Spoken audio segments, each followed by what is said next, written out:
I'm Tiger Height, and I'm here to make Impact Wrestling and Pro Wrestling majestic again.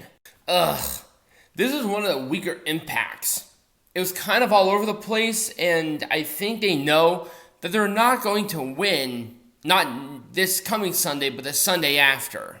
Yes, Emergence is the Sunday after. You know, the 27th. All in. You think you're going to beat that. Anyway, let's talk about our first match. Deonna Purrazzo, number one contender for the Impact Knockouts World Champion, did not get an entrance at all, and she took on KiLynn. The match itself was fun. I actually did like this match, but Jesus Christ, kind of way to make the Impact's jobbers, even though they probably have one of the better matches on the card for Emergence. It was Venus de Milo for the win. At least they kept KiLynn strong, because it took Venus de Milo to win. You don't pull out Venus de Milo for anybody. I'll give it an Orange Cassidy thumbs up. I like most of it, but come on. No entrance for one of the contenders and the contender that actually is getting a world title match? Come on. We know better than this. And if I didn't think it was going to get any worse for the knockouts, here we have a triple threat match between three of the four teams, where Killer Kelly, Jessicka, and Savannah Evans have a match. The match at the pay-per-view is a four-way. Why are there only three teams represented here? Why? I like the double theme song with MK Ultra. I actually do like it. It's actually kind of nice for him. It was a DVD on Jessicka to Savannah for Killer Kelly to win. You didn't miss a whole lot here. Meh. I'm going to be really nice. Orange Cassidy thumbs up. Our next match, I don't have a picture for it, but if you think I'm going to go and try to scout out a whole ass picture for one match, you're absolutely insane. It was Kevin Knight versus Moose. It was a fun match. I liked it overall. It was a spear for Moose to win. I'll give it an Orange Cassidy thumbs up. I'm assuming this promotes the 8-man tag. Yeah, no, this promotes the 8-man tag. The machine guns weren't out there.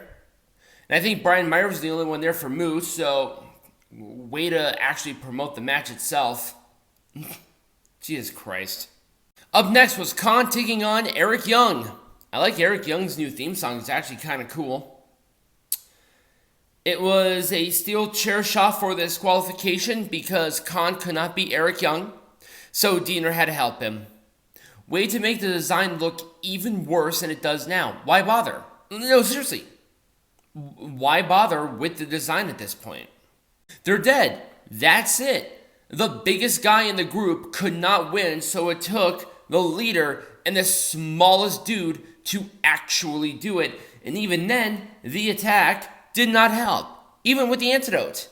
I don't know what they're trying to redeem with the design. They gotta bring somebody new in to inject some life, because right now, Khan and Diener are not there. Eric Young, he's fine, but Jesus Christ, I'm starting to see his age as he's competing. It ain't the same Eric Young even 5 years ago. He's hurting and broken down. He looks physically awesome, but is he the same Eric Young? I almost want to hear that argument. Please, for the love of God. It was a meh. I'm going to give it an Orange Cassidy thumbs down, and that's being really nice. In a no disqualification match, we have Bully Ray taking on Black Taurus. Why? I don't know. Why? Why Bully Ray? Why Black Taurus? Why them together? And why them in a no disqualification? Am I missing something? Am I drunk? I mean, I'm like not sober, but I'm not drunk as a skunk, not as I was in the past. This was a boring match. It was a twisted senton where Black Taurus missed, landed on the chair, and then Bully Ray pinned him from that. I'm not even kidding you there. That's how this match ended. Are we joking? We had PCO run in, but that didn't help. It gets a thumbs down. And to be honest with you, a thumbs down and a fuck you. Because that's fucking stupid. What did this accomplish? What did this do? What did this promote? Do you have to promote PCO and Bully Ray? Aren't they facing each other next week? Is that even set up? Good Lord. In fact, if that wasn't actually a thing, this could have been a lot worse than I thought. I might get a 2 thumbs down, fuck you. But I'm still going to only give it a 1 thumbs down and fuck you because I am in no mood to look it up. And in our main event, in the Tag Team Championship Tournament Finals, we have the Rascalz taking on Rich Swann and Sami Callihan. It was a good main event. I liked it.